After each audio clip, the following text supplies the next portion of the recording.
Hey, what is going on, guys? It's D3 and I'm back with another video. Today I'm joined by Beginning Model 6. Why don't you go ahead and say what's up, bro? Hey, so today I thought of a topic where it's basically why Saiyans couldn't become Super Saiyans when they lived on planet Vegeta and why they could on Earth. So my thought is that beforehand, when they lived on planet Vegeta, they were ruthless fighters who only cared about fighting and taking planets for their own profit. But now that they're on Earth, they're more in touch with their emotions and care more about the planet and people around them than just for their own personal gain.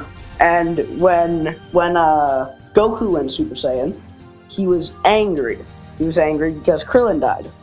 Then Vegeta angry because Goku was a Super Saiyan. And then, everyone was just angry or in touch with their emotions. And I really think that's, a key part in becoming Super Saiyan. What do you think? Well, I think that, initially becoming a Super Saiyan is part of it. I mean, there was a whole thing where there was kind of a general consensus with Goku and the rest of the Z Warriors that, you had to be, pure-hearted to be able to do that. But they were kind of in shock when they saw that Vegeta was a Super Saiyan because they were like, well, I thought you had to be pure-hearted. And Vegeta was like, well, I am pure-hearted. I'm pure evil. So, I mean, yeah, I think that emotion does have a big factor, and it's very significant, especially early on in the series. Emotion is how Gohan unlocked Super Saiyan 2. It's how Goku unlocked Super Saiyan 1. I do think that that's a big factor. But also another factor is that if you look at the Saiyans as a race, back on planet Vegeta, they were considered a dominant warrior race, but if the reality is that they were not a very strong race. They just were not very strong people. Yeah. Goku and Nappa for one was an elite, and his power level was 8,000. He was an elite. Vegeta was considered a super elite, if you will, at 18,000. The Saiyans on Earth, reached levels that the Saiyans on planet Vegeta would have never even dreamed were possible. If you look at the Saiyans as a race, I think that the ones that were on Earth and that lived on Earth, they did have an emotional attachment to the planet and to the well-being of a lot of the people that were there, because they did form bonds, especially Goku's people, not necessarily Vegeta, but Trunks as well. But they, like I said, they just reached another level that the Saiyans back on planet Vegeta just quite frankly didn't even know was possible. I don't even know if those guys even trained. I just think that honestly those guys as a race, they were born with the power level, and as they got older and grew, their power level probably rose, my bad.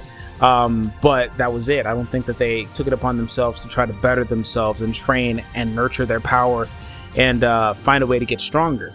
So I don't know necessarily. I think that it does have a lot to do with it, but at the same time, I don't know if they would have been able to achieve Super Saiyan, even if they did have strong emotional implications at that point. I don't know if they would have been able to achieve it, just because it's not only emotion, you have to still be at a certain level physically. Oh, yeah.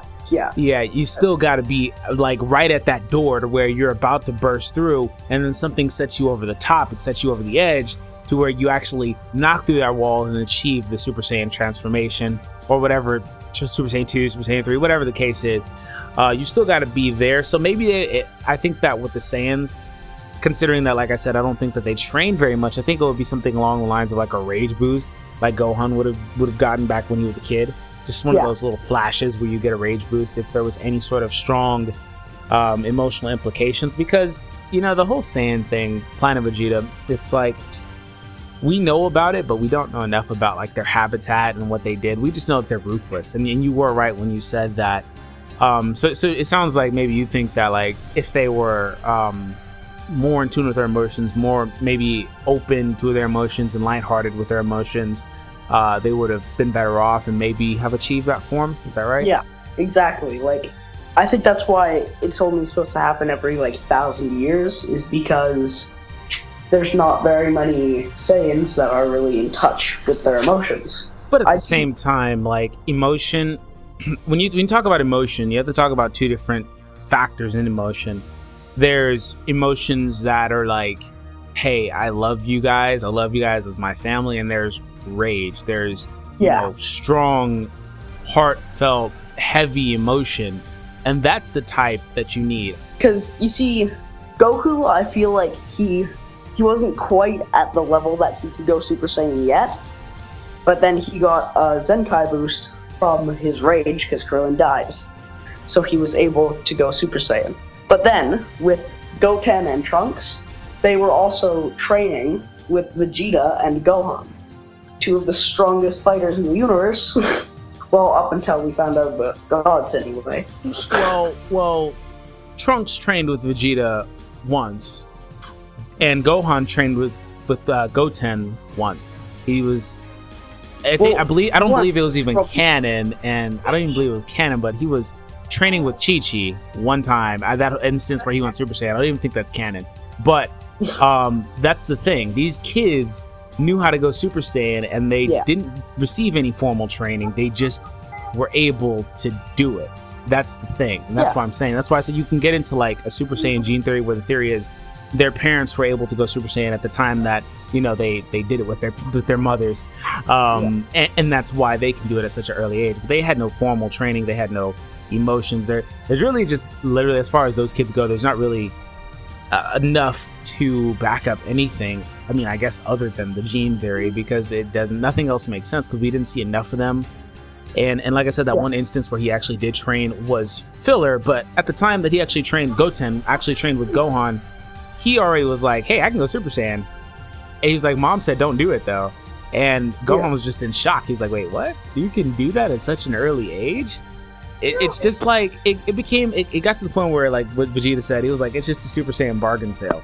It's like, it got to the point where it just got crazy. They were just handing out the transformation to everybody.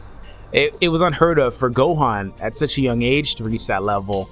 But at the same time, Goku had him image training in the hyperbolic time chamber. He was like, hey, imagine Frieza killing me. Imagine killing Krillin. Imagine killing your family, everybody you love. He had him imagining horrible things to where he was able to achieve it. And it's like, you look at the Super Saiyan transformation, it really did come down to, early on, it did definitely come down to just emotion. And like I was saying, just heartfelt, like just deep emotion. Because I do think you have a good point when you talk about emotion, but you also have to talk about both types of emotion. Because just standard emotion, I mean, Saiyans were barbaric. They probably didn't even care about their own offsprings, to be honest. But if anybody was going to do it, it would have been Goku at that point. Because you said, hey, I don't think that Goku was at the point where he could go Super Saiyan. I think that Goku was almost as strong as he was going to get before he plateaued and actually went Super Saiyan. I don't think he could have got too much stronger, because, like I said, these guys were hitting levels that were unheard of. Their power levels were unheard of. These guys were hitting levels that were just like, these guys were infinitely stronger. If you think about the fact that Goku and Vegeta, when they were on Earth, just like a year prior, they were so much weaker than they got. And I just think that that's so unheard of, that, these guys were hitting levels that were just, the Saiyans couldn't have even imagined.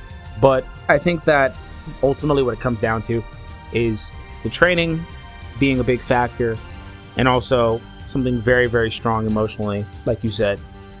Just causing you to snap. I think that's what it is. And the regular Saiyans would have, I don't think they even trained. I don't think they ever would have really had the opportunity to experience that.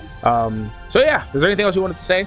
No, not really. I think we kind of summed it all up, and we have what we wanted to say. So I think we're good. Cool. Well, guys, be sure to check out Beginning Metal 6. His channel will be linked in the description down below. But yeah, that's it for us. Peace out, guys. All right. That was cool.